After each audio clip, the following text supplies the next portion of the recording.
Tadi sebagaimana yang telah maklum ya dari beberapa informasi yang kita terima bersama-sama, intinya ada hal-hal yang memang bisa kita laksanakan pada bulan Dzulhijjah ini. Katakan saja seperti demikian ya. Oleh karenanya materi yang insyaallah pada kesempatan kali ini kita kaji bersama itu insyaallah berkisar seputar sahih dan dhaif akan hadis-hadis Dzulhijjah. Jadi karena memang banyak amal yang khusus disebutkan dalam hadis-hadis, oleh karenanya perlu kita kaji agar diketahui kebenaran derajat hadisnya dulu. Baru nanti jika sudah diketahui, insyaallah kita akan maklum amal seperti apa yang akan kita ambil. Kemudian hal ini pun sebetulnya bukan kali pertama kami sampaikan di sebuah kajian ya.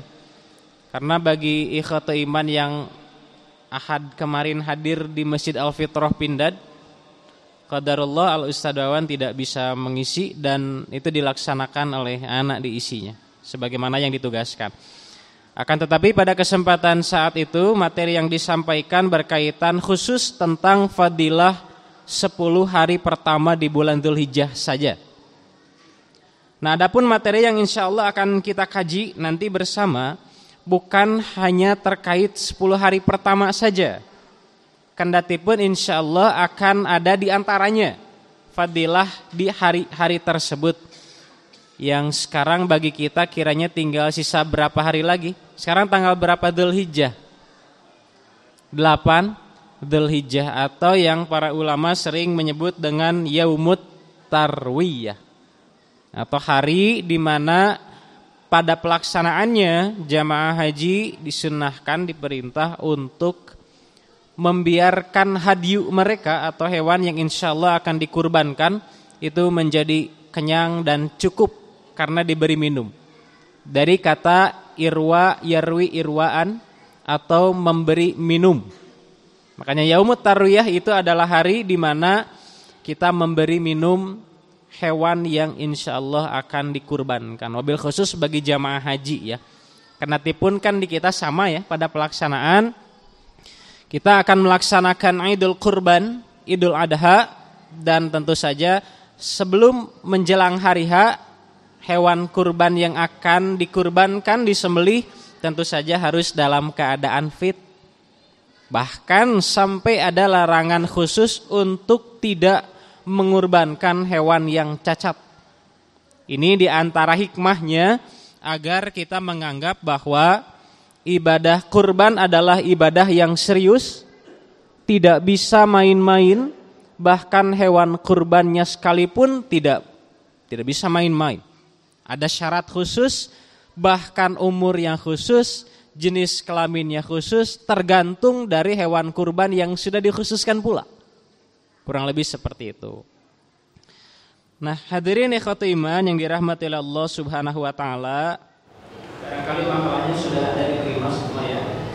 Ini tidak seperti biasanya. Biasanya kami kerucutkan hanya jadi satu halaman saja, tapi pembahasan tentang katakan saja amal-amal khusus yang ada di bulan Dzulhijjah itu hadisnya cukup banyak sekali. Dan kalau kita hitung di sini memang tidak dengan nomor ya, tapi dengan beberapa simbol saja. Itu kurang lebih ada 7 poin. Betul 7? Berapa? 7 ya? Ada 7 poin. Pertama, seluruh amal ditingkatkan pahalanya. Betul? Kedua, saum Arafah tanggal 9 Dzulhijjah. Ketiga, zikir selama hari-hari tasyrik. Keempat, doa diijabah di hari Arafah. Kelima, saum tarwiyah tanggal 8 Dzulhijjah. Kemudian berapa? 6 ya. 6 saum 10 hari pertama di bulan Dzulhijjah. Dan terakhir 7, menghidupkan malam Idain atau malam 2 hari raya. Nah, kurang lebih 7 poin itu menurut kami ini hanya baru sebagian kecil saja Jadi menurut apa yang telah kami setidaknya kaji sampai saat ini, terhitung mulai benar-benar tertarik dan serius membahas, mengkaji, meneliti terkait dengan hal-hal yang khusus berkaitan dengan bulan Dzulhijjah. Maka kami coba teliti kembali, ada hadis-hadis yang khusus disebutkan dan ini tidak bermunculan pada bulan luar Dzulhijjah. Oleh karenanya mudah-mudahan ada amal yang bisa kita laksanakan dari sekian fadilah yang mudah-mudahan setelah difilter, dipilah-dipilih, oh ternyata yang ini ma'mulun bih, diterima dan bisa diamalkan. Oh ternyata yang ini mardud, hadisnya tertolak, berarti ghair ma'mul bih, tidak bisa diamalkan. Nah harapan kita mudah-mudahan kenapa berusaha dikaji sedemikian dalamnya, agar nanti ketika clear, jelas ada amal yang memang bisa ma'mul bih atau diamalkan, ini mudah-mudahan nanti bisa kita amalkan. Karena harapan kita tentu saja adalah fadilah dan karunia dari Allah Subhanahu wa taala. Ikhwatul iman yang dirahmati Allah Subhanahu wa taala, di sini kurang lebih sebagai muqaddimah ada 2 ayat Al-Qur'an, 2 firman Allah Subhanahu wa taala. Pertama dalam Quran surah Al-Baqarah ayatnya ke-203. Kemudian yang kedua dalam Quran surah Al-Hajj atau surah ke-22 ayatnya 28. Adapun yang selanjutnya kita sudah mulai berbicara tentang sahih, dhaif, hadis-hadis seputar salat, bukan salat jenazah ya. Seputar Dzulhijjah. Hati-hati, memori saya masih terngiang-ngiang tuh praktek mulasarah jenazah. Itu baru kemarin sebetulnya. Nah insyaallah kita akan coba teliti dan barangkali bisa kita pilih. Pertama kita saksikan dulu, kita lihat dulu firman Allah Subhanahu wa taala dalam Al-Qur'an surah Al-Baqarah ayat 203. Walaupun sebetulnya wajhul istidlal atau kalimat yang memang kita butuhkan pada ayat ini tidak sedemikian banyaknya. Mau dibaca dulu bersama? Kita baca dulu ya. A'udzu billahi minasy syaithanir rajim. Silakan.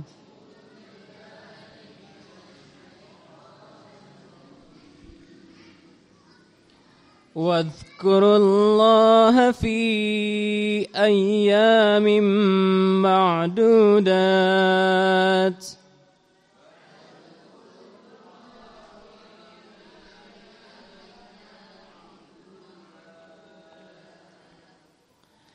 فمن تعجل في يومين فلا إثم عليه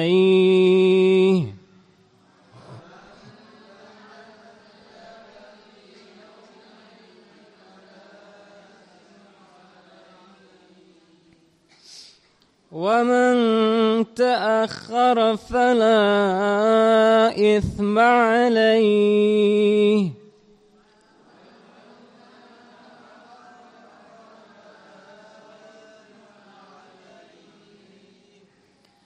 فلا إثم عليه لمن اتقى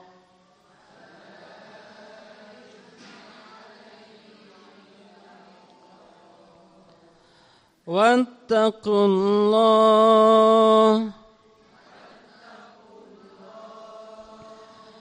واتقوا الله واعلموا أنكم إليه تحشرون.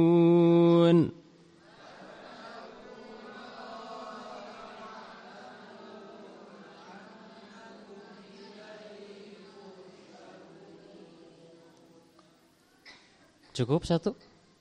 Cukup dulu ya. Ada satu lagi ayat selanjutnya, tapi insyaallah kita cukupkan. Mudah-mudahan bacaan Al-Quran kita sebagaimana yang disabdakan oleh Nabi SAW, huruf demi hurufnya menjadi tambahan pahala bagi kita. Amin ya rabbal alamin. Ikhwatul iman, ibu serta bapak yang dirahmati Allah, pada ayat ini Allah memfirmankan wadhkurullah fi ayyamin ma'dudat. Jelas ini ayat insya'iyah karena di dalamnya ada perintah Allah.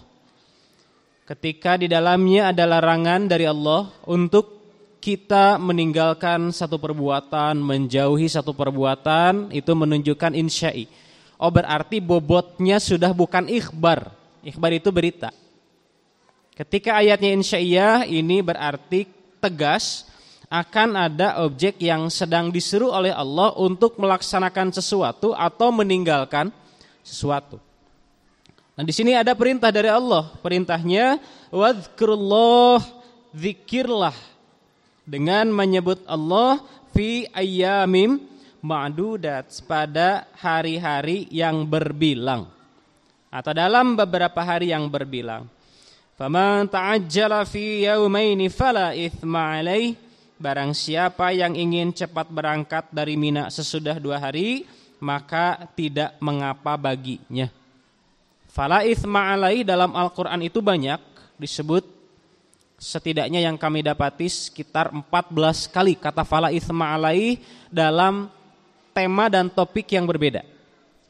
Dan kata fala itsma alaih itu menurut para ulama dimaknai sebagai la haraj, tidak mengapa, tidak berdosa, tapi seolah ada amal yang lebih utama untuk dikerjakan selain daripada yang disebut di ayat ini. Makanya setelah kata fala itsma alaih, Allah melanjutkan firman-Nya, wa man ta'akhkhara fala itsma alaih. Kalaupun bersegera untuk berangkat ke Mina, itu tidak mengapa. Tapi kalaupun memang terakhirkan, bukan terakhir jadi orang yang terakhir datang ya, akan tetapi karena satu hal dan lain sebagainya dia tidak bisa datang lebih awal. Maksudnya apa tuh? Ya mungkin kalau kloter jadi bagian yang paling terakhir saja. Itu kan seperti bukan kehendaknya ya.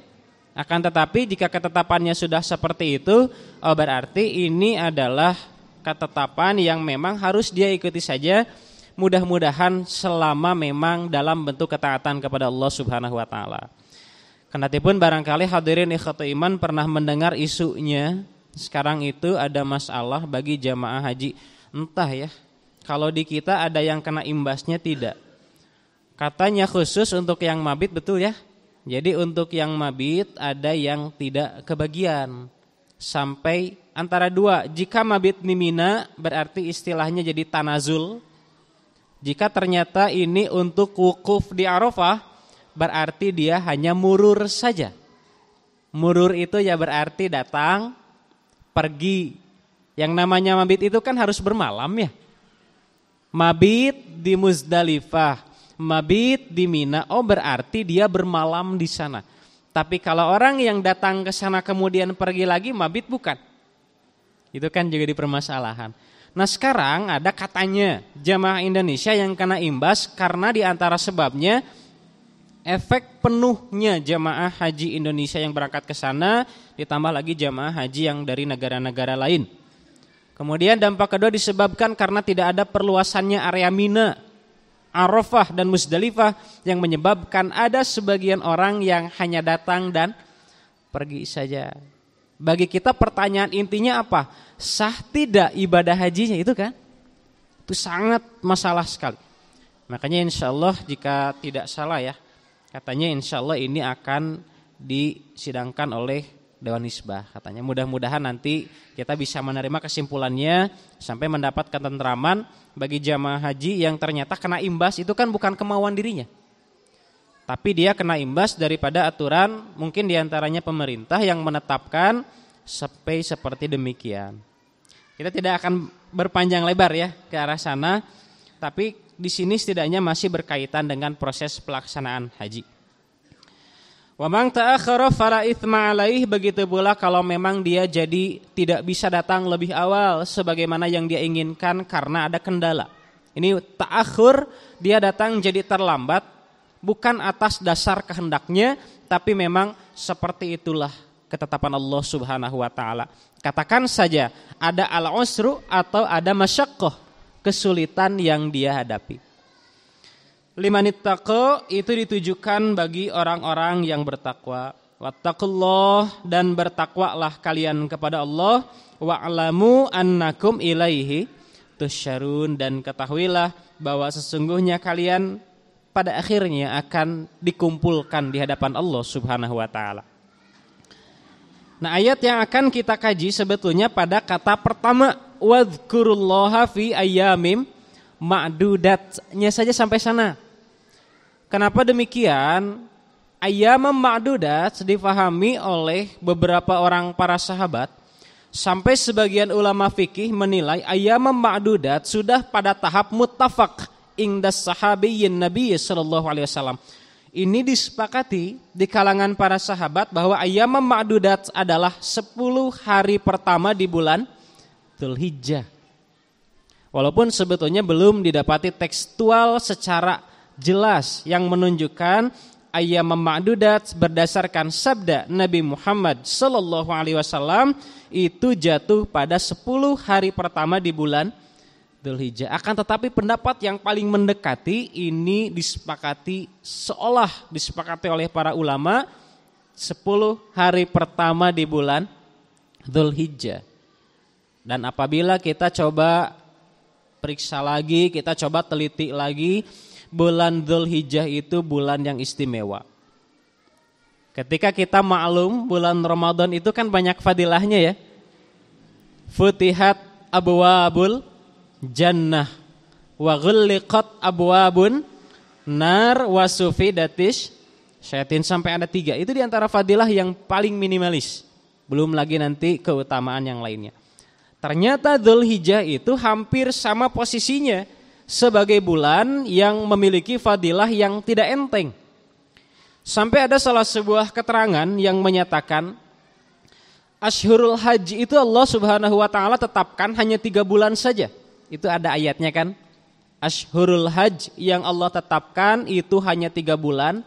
Pertama di bulan Syawal, kemudian Dzulqa'dah, yang ketiga Dzulhijjah. Pertanyaannya, apakah Dzulhijjah itu dari tanggal pertama sampai akhir? Nah, ini yang cukup diperdebatkan oleh para ulama.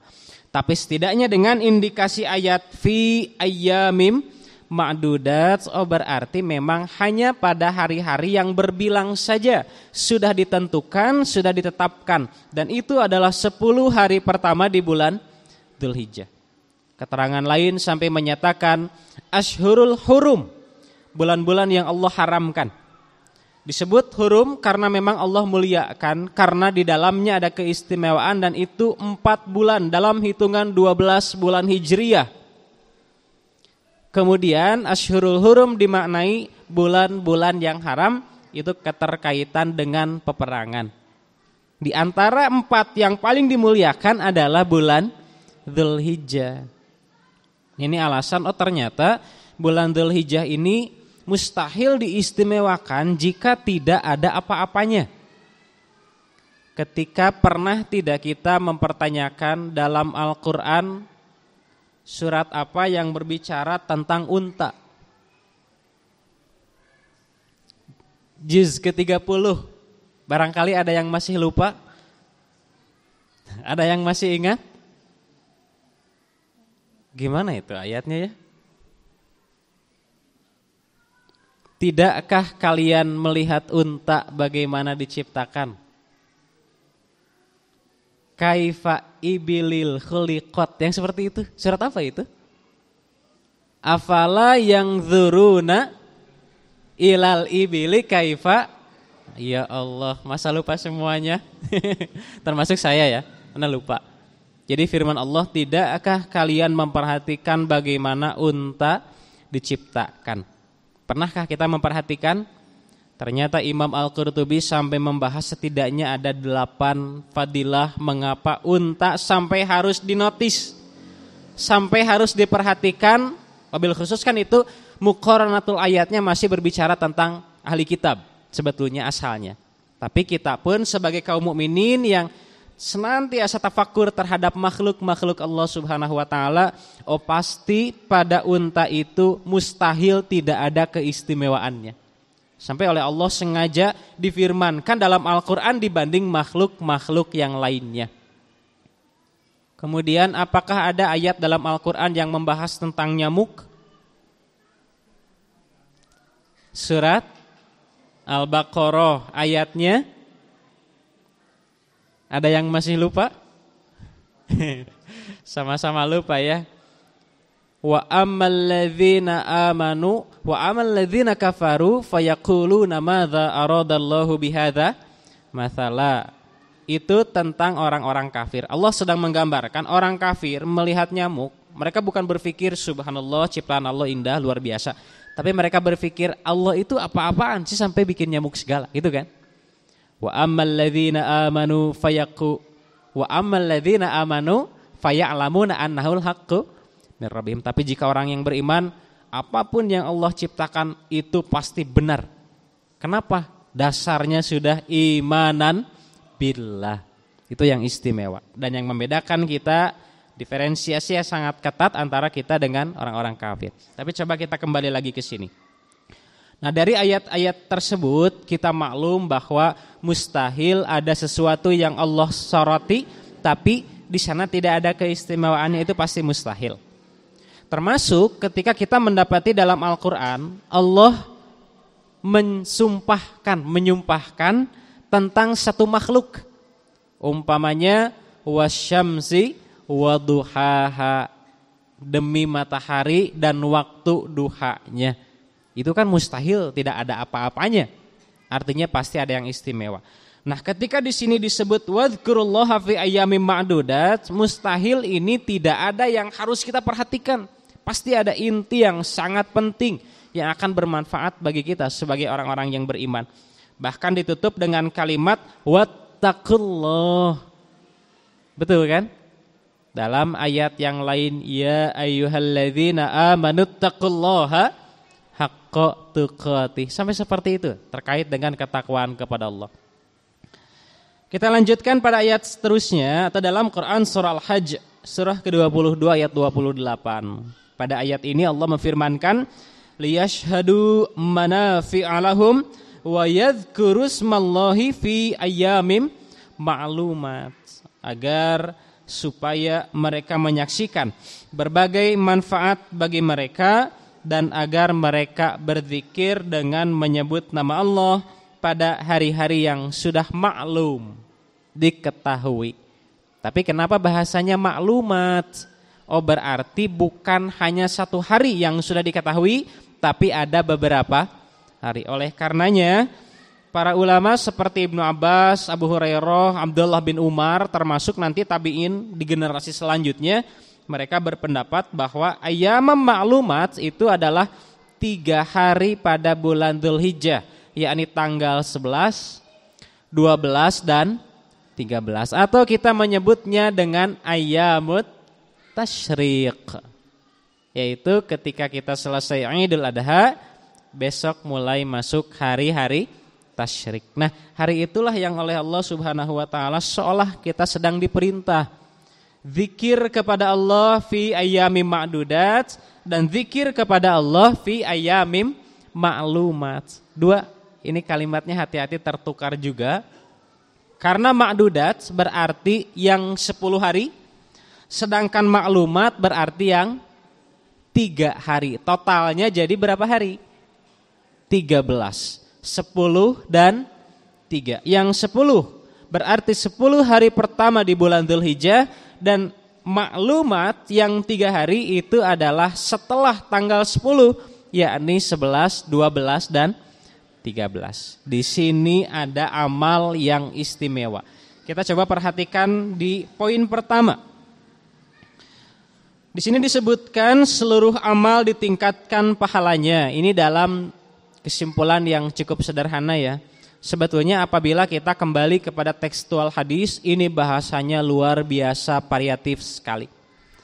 Di sini salah satu hadis yang dimuat adalah hadis riwayat Imam Al-Bukhari bersumber dari An Ibni Abbasin radhiyallahu anhuma anin Nabi sallallahu alaihi wasallam annahu qala. Dari Ibnu Abbas, semoga Allah meridhai kepada keduanya, dari Nabi sallallahu alaihi wasallam bahwa sesungguhnya beliau bersabda, mal amalu fi ayyamin, tidak ada amal pada suatu hari afdala minha fi hadhih, yang lebih utama daripada amal pada hari-hari ini. Karena itu pun memang di sini ada tafsil ya, penjelasan dalam kurung ayyamut tasyrik, tapi ternyata yang lebih muttafaq di sini adalah al-ashrul awail min Dzulhijjah. 10 hari pertama di bulan Dzulhijjah, dan ternyata ini menjadi ziyadah, menjadi tambahan, dan hari-hari tasyrik pun punya kelebihan. Di antaranya memiliki kedudukan yang sama, di mana amal-amal hamba itu sedang ditingkatkan kualitasnya. Silahkan kita simak lagi. Jika kita umpamanya maklum bahwa amal kita itu mungkin diterima, mungkin tidak. Betul kan? Ketika ternyata kita baru tadi melaksanakan sholat maghrib, apakah kita mempertanyakan apakah sholat maghrib tadi yang kita laksanakan berjamaah itu diterima oleh Allah? Kira-kira diterima tidak?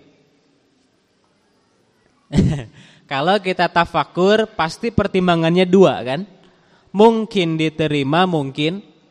Dan berdasarkan ilmu kita maklum, ibadah sholat yang akan ditolak itu berkaitan ketika seseorang datang kepada arraf dalam bahasa hadis, atau kita sering sebut dengan paranormal gitu, atau ya mungkin menyebutnya dukun ya sebagian. Man ata arrafan fasaddaqahu bima yaqul lam tuqbal salatuhu arba'ina yauman, itu hadis.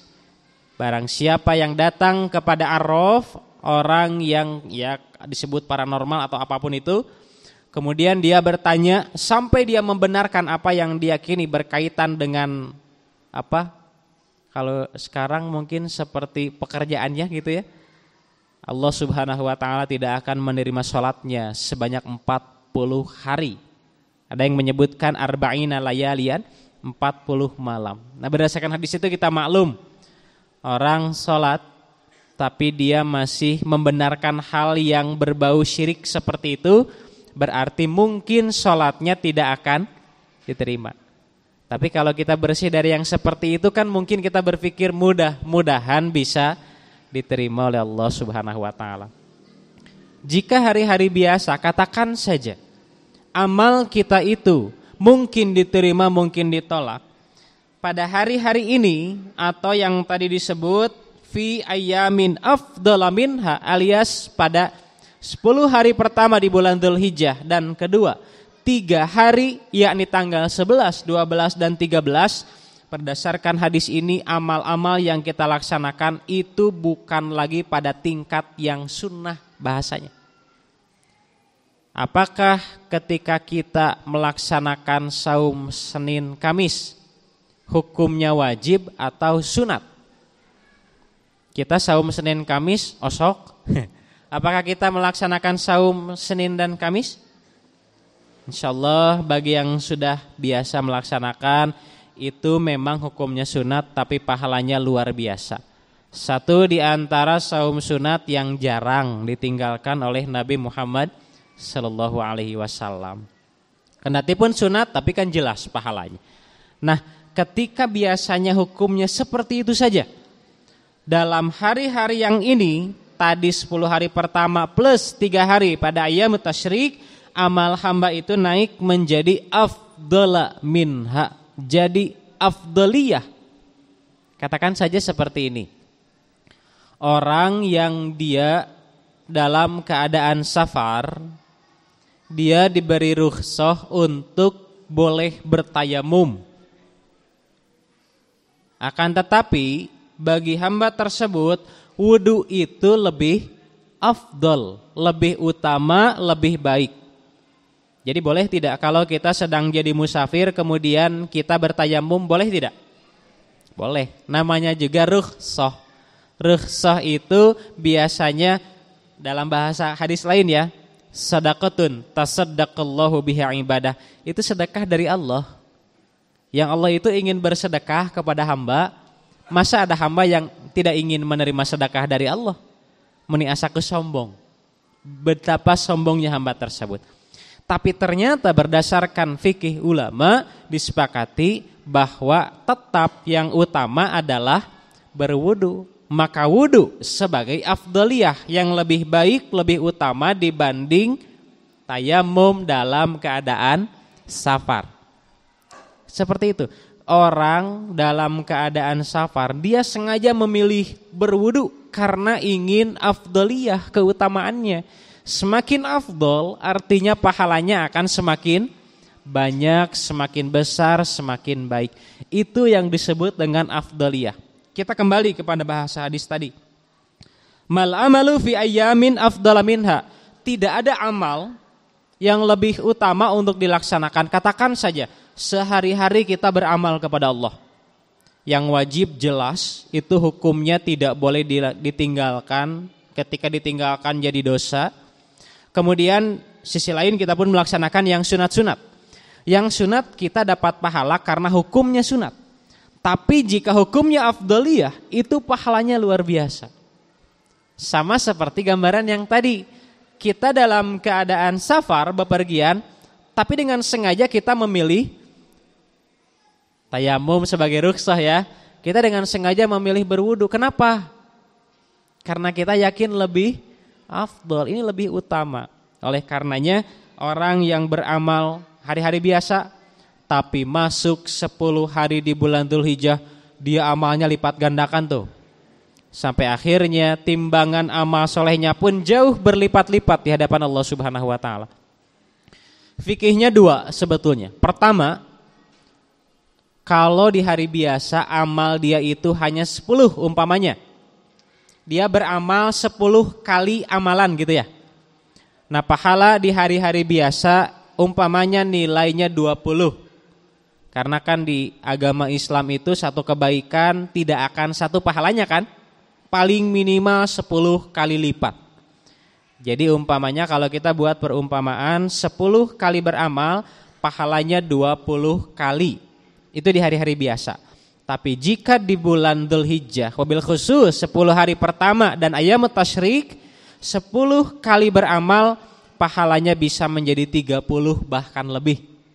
Mudah-mudahan itu bisa kita pahami agar ini bisa lebih semangat. Kemudian fikih yang kedua, dari amal yang biasa kita laksanakan 10 kali, kita lipat gandakan kuantitas amalnya agar kuantitas kelipatan pahalanya pun bisa berlipat ganda. Umpamanya biasa beramal di hari-hari lain 10, sekarang kita jadi 20. Pahalanya pun sama, terus akan berkelipatan. Akan tetapi 2 fikih ini insya Allah bisa dibenarkan mengingat bahwa hari-hari ini jadi afdal, bukan hari-hari yang biasa.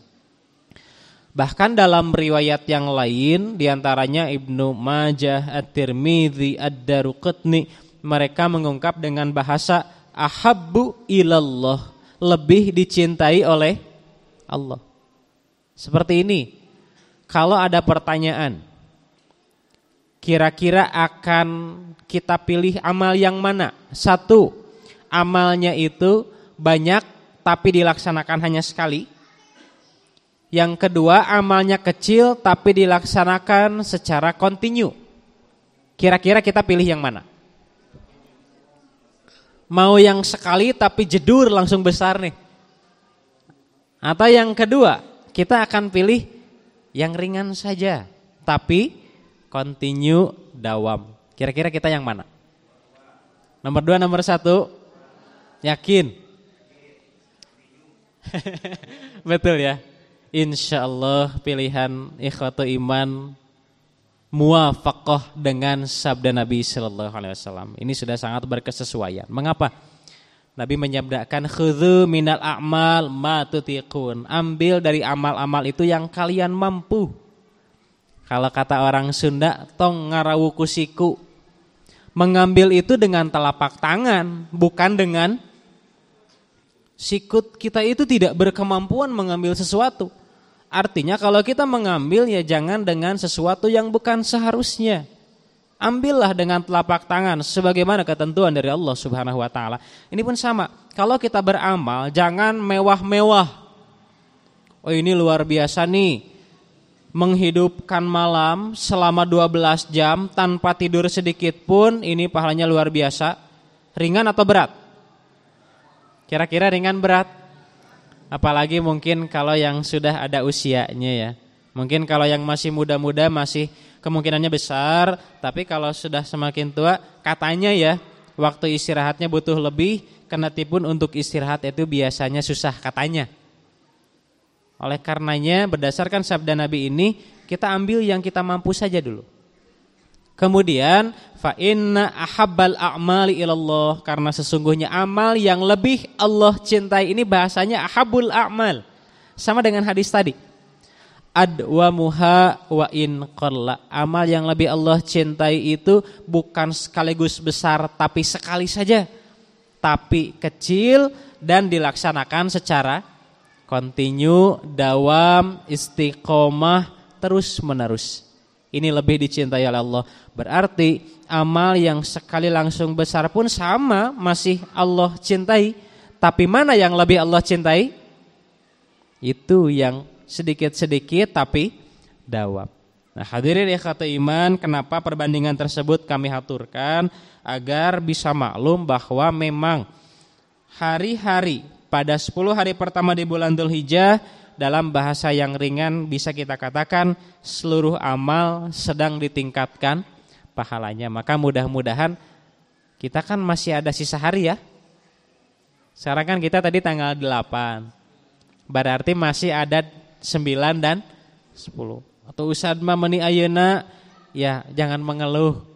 Daripada tidak sama sekali, kita masih punya kesempatan kan. Ini tanggal 9 dan 10 Dzulhijjah. Mudah-mudahan kita bisa beramal yang sudah biasa kita laksanakan, silahkan rutinkan lagi, biasakan lagi. Jangan sampai tersendat karena kendala-kendala apalagi yang sifatnya duniawi ya. Ataupun memang karena pernah terbiasa kemudian jadi terhenti, mudah-mudahan bisa dilanjutkan lagi. Insyaallah kebaikan-kebaikan itu akan dicatat dan dilipat gandakan pahalanya oleh Allah. Amin ya rabbal alamin. Kita lanjutkan kepada poin kedua. Oh ya, dan hadis ini sahih. Insyaallah tadi hadisnya riwayat siapa? Riwayat Bukhari. Insyaallah ya, ini beliau muat dalam sahihnya dan tidak diragukan kesahihannya. Kemudian di poin yang kedua, saum Arafah atau saum tanggal 9 Dzulhijjah ini insyaallah berarti akan terjadi di hari besok ya, hari Ahad, berarti hari Ahad. Hadisnya an Abi Qatadah radhiyallahu anhu anna Nabiy sallallahu alaihi wasallam, dari Abu Qatadah semoga Allah meridhai kepadanya bahwa Nabi sallallahu alaihi wasallam suila an saumi yaumi Arafah.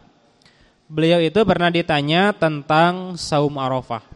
Jadi Nabi sallallahu alaihi wasallam tidak menyebutkan saum Arafah hukumnya ini itu tidak.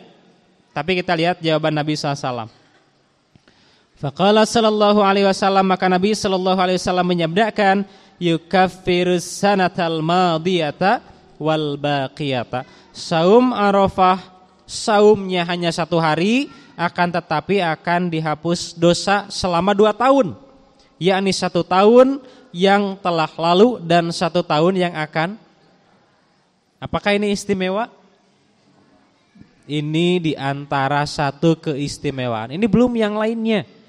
Setidaknya sampai saat ini baru kita dapati 2 ya dari keterangan-keterangan ini. Insyaallah hadis-hadisnya sahih. Bahkan yang kami muat ini adalah hadis riwayat Muslim. Bukhari Muslim itu insyaallah tidak diragukan selama mereka muat dalam kitab sahih mereka. Lain lagi nanti kalau Imam Al-Bukhari memuat dalam Al-Adabul Mufrad atau At-Tarikhul Kabir, itu sudah beda lagi nanti derajatnya. Tapi yang ini hadisnya sahih. Dan memang ada ulama yang menganggapkan saum Arafah itu hadis-hadisnya dhaif. Betul, itu tidak bisa disalahkan. Hadis riwayat Ibnu Majah At-Tirmidzi itu ada kelemahannya. Hadis-hadis tentang saum Arafah yang disandingkan dengan saum Asyura, di antara tekstualnya menyebutkan saumu yaumi Asyura yukaffiru sanatan wahidatan. Ketika orang saum Asyura alias saum tanggal berapa? Tanggal 10 di bulan Muharram, maka dia akan dihapus dosanya selama 1 tahun. Wa saumu yaumi Arafah yukaffiru sanatain, dan saum Arafah mampu menghapus dosa selama 2 tahun. Dan sebagaimana rincian ini, sanatan madiyatan wa sanatan mustaqbilatan, tahun yang sudah lewat dan tahun yang akan. Hadirin ikhwatu iman, coba kita bayangkan, kita belum jelas amal esok saja, amal seperti apa yang akan kita laksanakan. Kita kan mengupayakan amal-amal yang soleh ya, tapi mungkin tidak ada kezaliman yang terjadi di luar kesadaran kita. Mungkin tidak. Bisa jadi ada lisan kita yang keseleo. Ketika kita sedang taat berbicara keilmuan, tiba-tiba lisan kita menggibahkan orang lain. Mungkin tidak yang seperti itu. Itu kadangkala tidak terasa. Tapi Allah sudah menyediakan wadah ampunannya. Masa kita masih kurang tertarik? Mudah-mudahan saumnya hari esok ya. Saumnya hari esok. Dan mudah-mudahan kita tidak berkendala untuk melaksanakan saum Arafah. Amin ya rabbal alamin. Saumnya hanya 1 hari saja, akan tetapi ternyata faidahnya luar biasa. Kendatipun memang iya dihapus dosa, tapi kan dosanya tidak semua jenis dosa. Yang dihapus adalah adz-dzunubus shaghair, khusus untuk dosa-dosa yang kecil. Tapi kalau dosa kecil terus diampuni selama 1 tahun, jadi besar tidak? Tentu saja jadi besar. Memang jika dzunubul kabair ya, dosa-dosa yang besar seperti syirkun billah, zina, membunuh dan lain sebagainya, itu kan harus dengan bertaubat kepada Allah Subhanahu wa taala.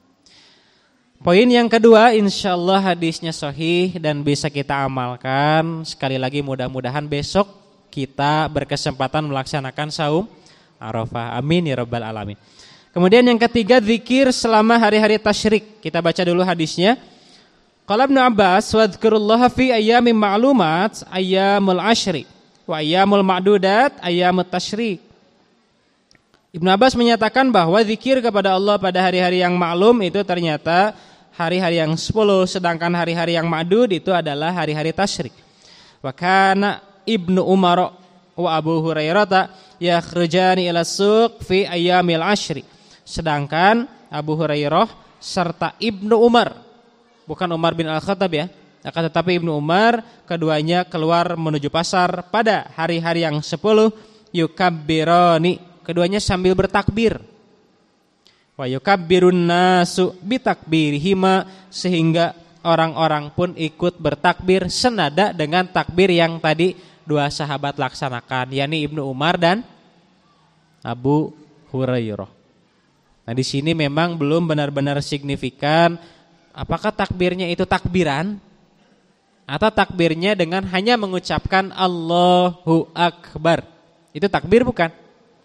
Takbir.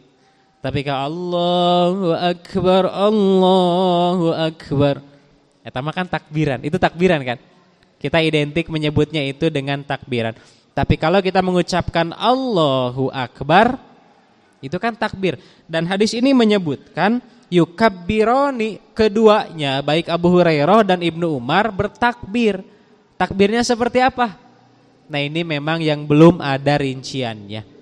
Sampai dua-duanya selama masih dalam bentuk yang umum dan belum ada mukhasis alias mengkhusus, baik takbir ucapan Allahu Akbar atau takbiran gitu yang Allahu Akbar walillahil hamd lah sampai ke akhir, itu pun masih dihitung yukabbironi, itu masih bisa dilaksanakan. Dan ternyata ketika orang-orang mendengar, oh Abu Hurairah, Ibnu Umar bertakbir, kami pun bertakbir, kata para sahabat yang lain. Sampai di sini ada lanjutan sedikit lagi ya. Wa kabbara Muhammad bin Ali khalfan nafilah, dan Muhammad bin Ali memang dia bukan sahabat tapi ulama yang mutaqaddimin ya, yang kemudian hari, khalfan nafilah, di belakang yang sunat-sunat. Ketika dia selesai salat sunat, Allahu Akbar atau takbiran seperti tadi. Ini berdasarkan hadis ini hadisnya sahih ya. Kenatipun memang ini bukan amaliyah Rasulullah sallallahu alaihi wasallam, akan tetapi maklum bahwa perintah takbiran ataupun bertakbir pada ayyam ma'dudat dan ayyam ma'lumat ini mutlak adanya. Tapi terkait dengan cara, apakah harus dengan takbiran atau takbir cukup? Nah ini memang belum didapati pengkhusus sehingga silahkan. Kalau kita mau bertakbir saja silahkan. Kalau kita mau takbiran ya, khususnya seperti ayyamut tasyrik itu masih tetap boleh kita laksanakan. Karena memang ini cukup diperdebatkan di kalangan para ulama, tapi setidaknya batasan akhir takbiran pada hari tasyrik itu tanggal 13 sebelum waktu maghrib ya. Sebelum masuk tanggal 14 bulan Dzulhijjah. Walaupun nanti ada yang menyatakan jika sudah asar harus berhenti asar tanggal 13. Jika sudah subuh tanggal 13 sudah harus berhenti, itu memang pendapat banyak. Tapi kita kembalikan saja kepada yang maklum, satu hari itu habis ketika maghrib, artinya sudah hari yang baru kan? Tanggal 14 Dzulhijjah. Maka selama sebelum masuk waktu maghrib tanggal 13 Dzulhijjah, kita masih diperbolehkan untuk takbiran. Itu bisa kita laksanakan ya. Karena kadangkala selesai Idul Adha-nya takbirannya pun berhenti kan? Itu yang biasa, yang umum. Tapi ternyata silahkan kita masih boleh bertakbiran wabil khusus pada ayyamut tasyrik 11, 12 dan 13. Apakah takbirannya harus di masjid? Ya sendiri-sendiri saja ya. Sampai ada anjuran di kalangan para ulama bagi laki-laki dianjurkan untuk dijaharkan, tapi tidak berjamaah ya. Anjuran untuk dijaharkan, dikeraskan. Ketika kita sendirian Allahu Akbar, Allahu Akbar, sampai mungkin orang yang di pinggir kita itu masih mendengar. Ya sebagaimana tadi kan Ibnu Umar dan Abu Hurairah, sampai kan orang-orang pun ikut mendengar ya. Berarti menunjukkan ini jahar. Tapi bagaimana perempuan?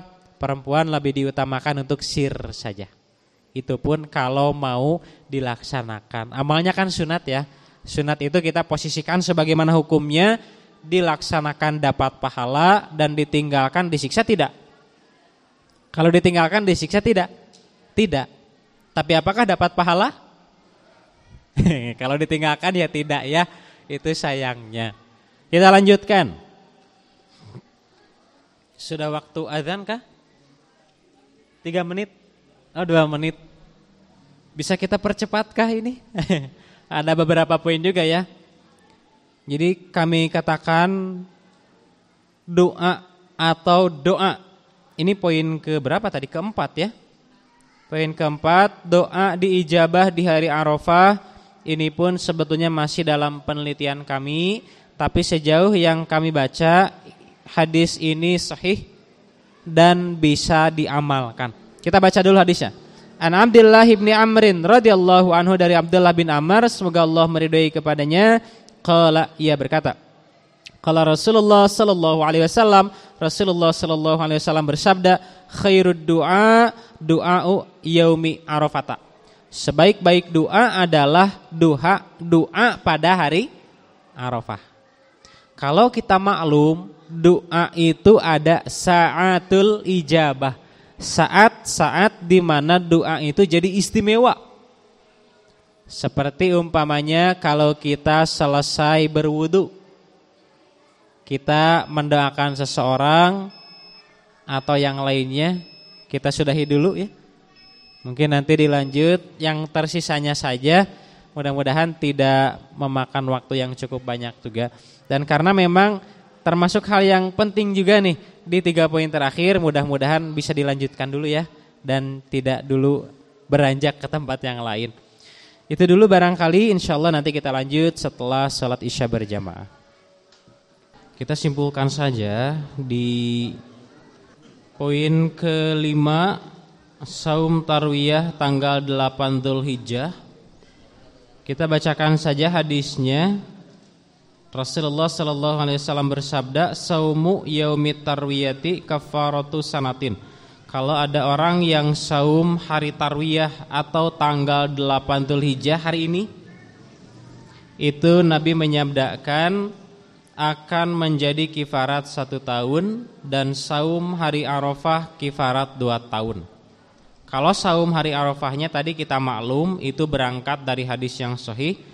Tapi jika hadis tentang saum tarwiyah di tanggal 8 Dzulhijjah, itu hadisnya dhaif. Hati-hati catat ya, jangan sampai keliru. Karena hadis-hadis tentang saum hari tarwiyah dhaifnya parah. Sampai rawi-rawinya yang paling ringan itu tuhmah bil wad'i, tertuduh pemalsu hadis. Dan yang paling parah al-wad'u itu memang pendusta. Artinya hadis ini kalau dalam taraf yang paling keras hadisnya maudhu atau hadisnya palsu buatan seorang rawi. Kita simpulkan sedikit-sedikit saja ya, karena insyaallah agar tidak terlalu panjang juga.